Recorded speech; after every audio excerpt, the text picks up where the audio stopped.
All right, well, let's check in with KRQE News 13 anchor Elizabeth Alvarez, who has the morning's headlines. Good morning to you, Elizabeth. Hi, ladies. Good morning. Good morning to you at home. Not such a good morning, though, out on the East Coast. We're going to start with the latest on the Boston marathons. Two big questions still linger.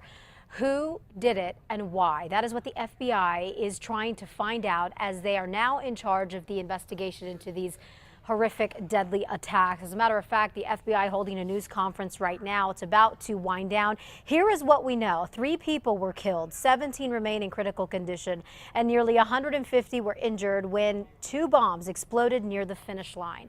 Officials say the bombs were about 100 yards apart and went off within 16 seconds of each other.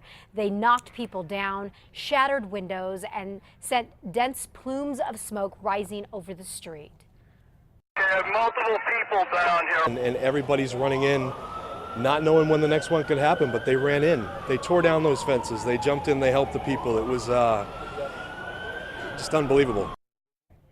Authorities are now confirming only 2 explosive devices were indeed found. The other suspicious packages that they were looking at, they say were not bombs. So far, no one person nor one group is claiming responsibility for the attacks. A group of New Mexico runners are waiting to get home from Boston. Many of them have not had their IDs after leaving them behind in their bags while fleeing when the bombings went off.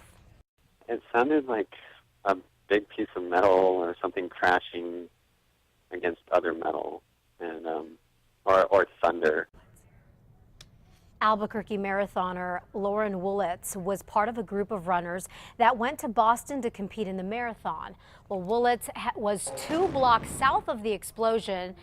What should have been a day to celebrate quickly turned into a day of making sure fellow runners were okay. So I wanted to talk about the highs and the lows of the running part, and then to finish that conversation and to come back to what's currently going on, and still hearing the sirens outside it's jarring. You know, it's 2 things going on at once in parallel. Yeah, that was another runner. And then another runner that was part of the group too was Beth Ulibari. She crossed the finish line at 4 hours and 4 minutes, just 5 minutes before one of the blasts. Now, she was not injured.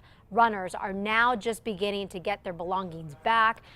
Many of them will have their IDs and hopefully be home safe and sound here in New Mexico soon. In other news this morning, a middle school teacher in Rio Rancho will go to trial. He is accused of roughing up a student. You see, yesterday, a grand jury ruled that there is enough evidence to send Ken Boyd to trial on 1 charge of child abuse. He was arrested back in February after 2 kids at Rio Rancho Middle School said Boyd abused them in class. One student said Boyd grabbed him by the neck and forced him to the ground. Another said Boyd grabbed him by the shirt and pushed him into a table. Ken Boyd is on paid leave right now. Former State Representative Janice Arnold-Jones is starting her first full day on Albuquerque City Council this morning. Mayor R.J. Berry officially appointed her to replace Michael Cook yesterday. He resigned earlier this month after he got arrested on DWI charges. Miss Arnold-Jones will serve the last few months of Cook's term, and she says she plans to run for a permanent seat on the council this fall. She ran for Congress last year and ended up losing to Michelle Lujan Grisham. And those are your morning headlines for this Tuesday. Be sure to catch Matt, Kristen, and myself every weekday morning on KRQE News 13 beginning at 4:30 a.m. And be sure to stay with us also for the very latest on the Boston bombings throughout the day. All right, Nikki, Kristen, I'm going to send it back to you. Thanks so much, Elizabeth. You bet.